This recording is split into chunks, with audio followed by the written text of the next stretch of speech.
Today we're going to look at some conjunctions that are used to show agreement or to show someone doing the same thing as another person, or the opposite, someone doing something that is not what the first person does or says or likes or thinks, etc.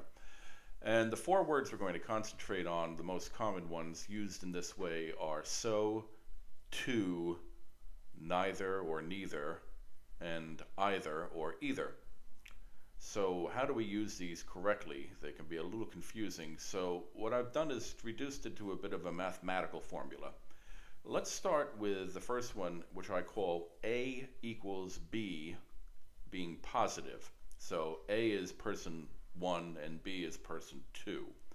Equal meaning they both feel or think or whatever the same way. And positive meaning that it's a positive feeling.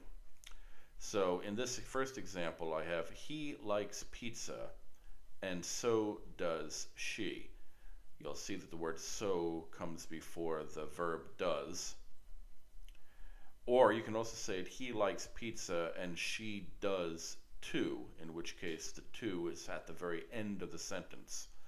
So he likes pizza, she likes pizza.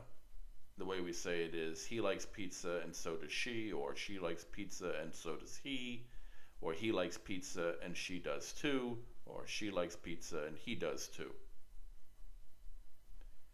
In the second example, A equals B, again, meaning they both feel the same way, or they both have the same relationship to something.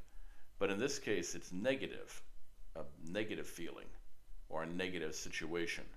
So let's look at the first example.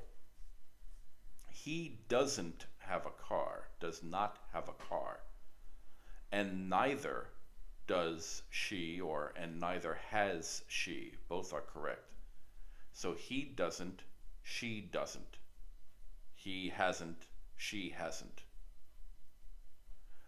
Neither here is used to show that this second one is also negative.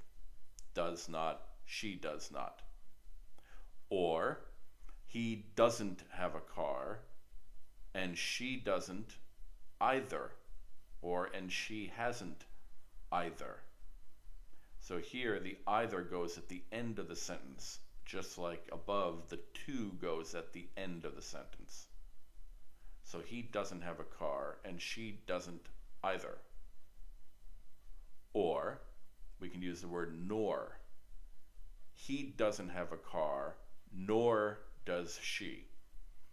Now, nor is acceptable, but it's not as often used as either and neither, so just keep that in mind. It's not very common. Mostly people will say either or neither. So now we've looked at when two people are the same, whether it's positive or negative. Let's look at what happens when one person is one way and the other person is the opposite way.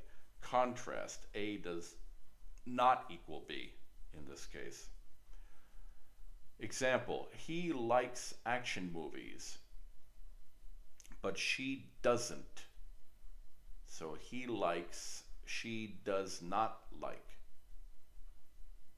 Or she doesn't like action movies, but he does. So here the but is showing a reversal, an opposite. Does, doesn't, likes, doesn't like. So this is the way we show contrast. A does not equal B. We put in a but, and then we use the opposite of the first verb. He likes, she doesn't like. She doesn't, he does. He is, she isn't. He speaks French, but she doesn't, etc. Now this word either has one other meaning that we can use, and that means a choice.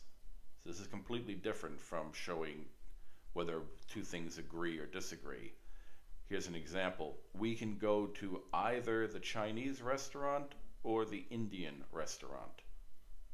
So in this case, it's a choice, either this or that. We can go at either 2 o'clock or at 3 o'clock. Both are okay, doesn't matter. So that's one other example of how we use either that's different from these other examples. So let's practice, and what I would suggest that you do is to look at this page and freeze the video so that you can continue to see this page. And what we have here are two men, Bob and John, and we've given all the information about them, their age, their height, their weight, and so on.